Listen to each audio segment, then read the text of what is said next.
Jeg vil gerne fortælle lidt om det økonomiske kredsløb. Det økonomiske kredsløb er en oversigt over den danske økonomi, og på det kredsløbet så ser vi 5 sektorer. Den første, det er husholdninger, og det er sådan noget, som de private mennesker her i Danmark. Og så er der det offentlige sektor, og det er i form af det, vi kalder for staten, og det som staten indeholder, som f.eks. gymnasier, skoler, hospitaler osv. Så er der udlandet, og det siger det sig selv, det er udlandet, hvordan vi i Danmark handler med udlandet. Så er der den finansielle sektor, og det er i form af banker og kreditforeninger, og sådan her, hvor man kan sådan låne og opspare osv. Og så er der virksomheder, og det er så de virksomheder, også private virksomheder, vi har her i Danmark, og også offentlige virksomheder. Så ser vi de her pile, der fører imellem alle de her sektorer, og pilene de viser, hvordan Danmarks økonomi er fordelt forskelligt, og hvordan vi sådan forskelligt bruger penge. Den første, vi ser her, det er fra husholdning til den offentlige sektor, og det foregår via skat og afgifter og moms. Så går der en fra den offentlige sektor tilbage til husholdning, og det er så det, vi får fra staten, f.eks. når man bliver 18, og man begynder for SU, og pension og bare generelt løn.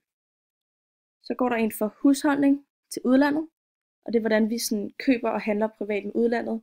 For eksempel hvis jeg skal have en kjole fra USA, så kan jeg bestille den over en hjemmeside der, og så på den måde så handler jeg privat med udlandet. Så går der en fra husholdning til virksomheder, og det er sådan hvordan vi for eksempel køber af varer, ydelser osv. internt i landet. Så går der en fra virksomheder tilbage til husholdninger, og det er sådan i form af den løn, man får for den arbejdskraft, der bliver givet. Hvis jeg for eksempel arbejder med menu, så får jeg jo løn af den virksomhed.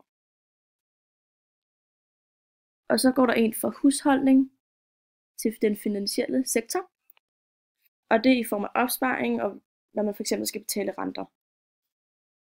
Så derudover så går der en fra virksomheder til den finansielle sektor, og det sker i form af opsparing.